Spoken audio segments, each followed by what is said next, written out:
Esse vídeo foi retirado da revista Conan, número 3, de fevereiro de 1971. Ela foi escrita por Roy Thomas e os desenhos são de Barry Smith. O Crepúsculo do Deus Cinzento.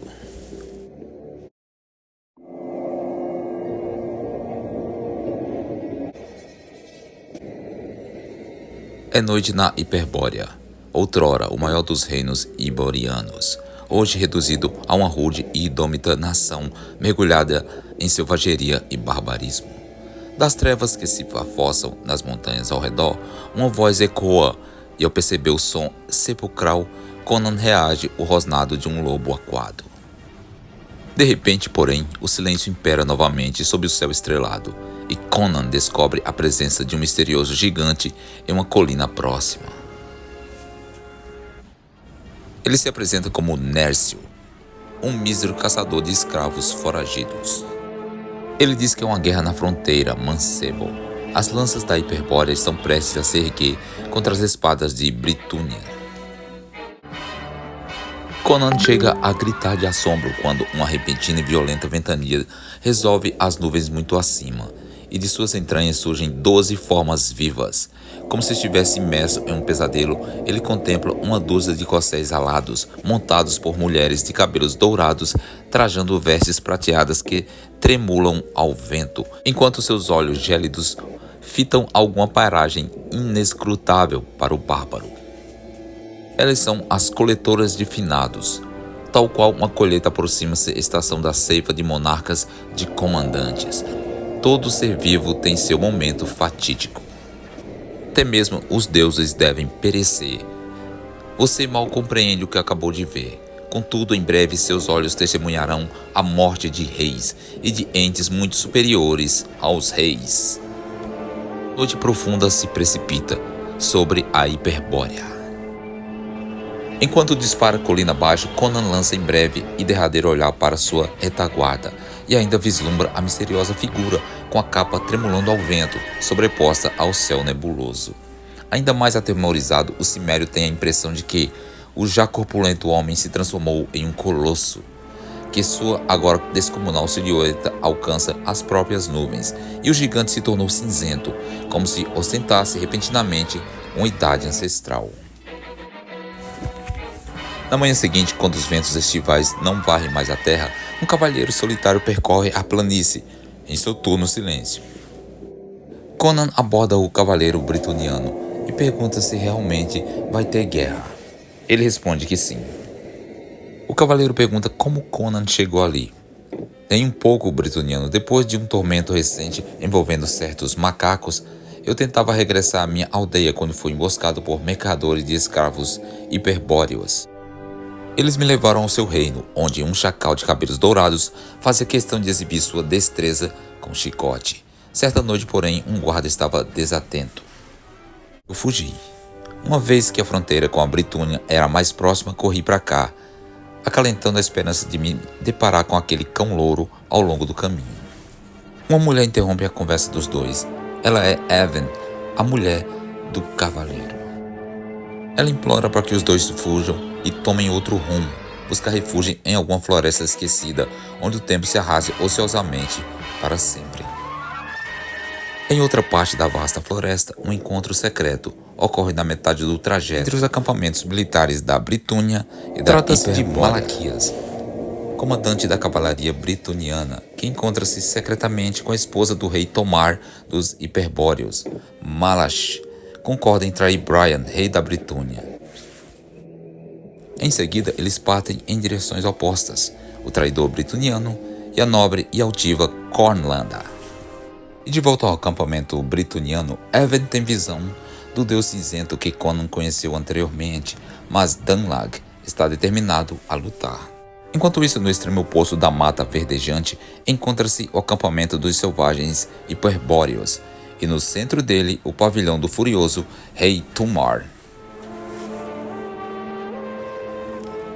Então diga logo, capitão Malash concordou em reter seus cavaleiros para segurar o meu triunfo?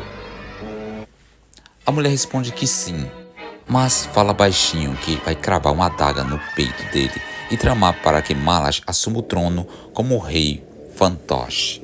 Depois Conan se junta aos britonianos, principalmente para se vingar por ter sido escravizado pelos hiperboreanos, e conhece Malaquias.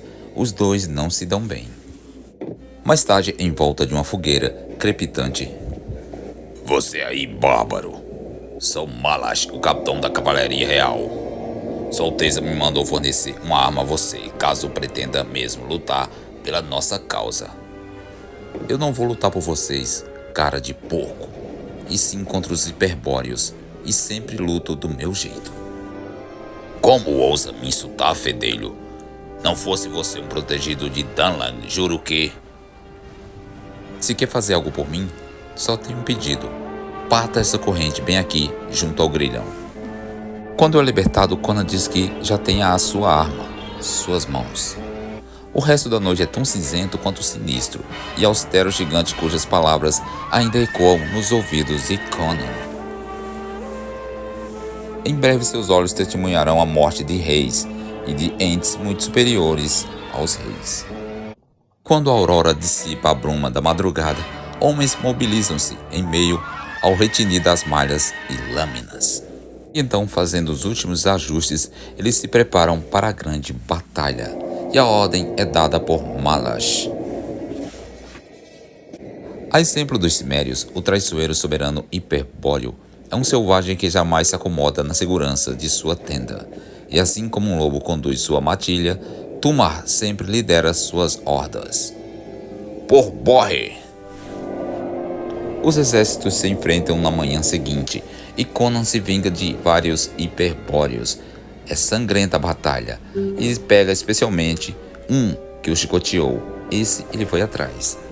Pouco depois, um ensurdecedor alarido se propaga pelo ar, e os dois regimentos engalfiam-se como se fossem ondas revoltas, formando um vagalhão.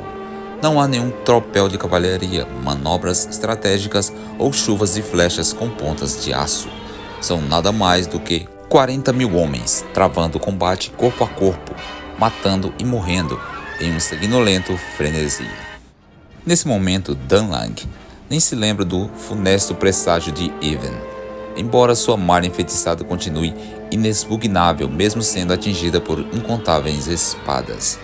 No calor da batalha, miríades de rostos enfurecidos surgem e desaparecem como ondas de um mar agitado. De repente, porém, um audacioso e loiro hiperbóreo é reconhecido pelo jovem cimério. Imediatamente, Conan rememora o chicote dos golpes tão ardentes quanto as picadas de uma víbora enfurecida. E a batalha dá uma breve pausa. Malash Danlang reclama pelo avanço da cavalaria, antes que seja tarde demais. Mas Malash diz que circunstâncias desfavoráveis só podemos atacar no momento propício.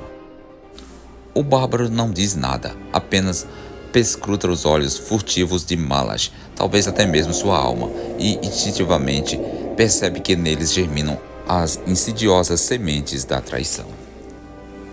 Eles foram traídos covardemente.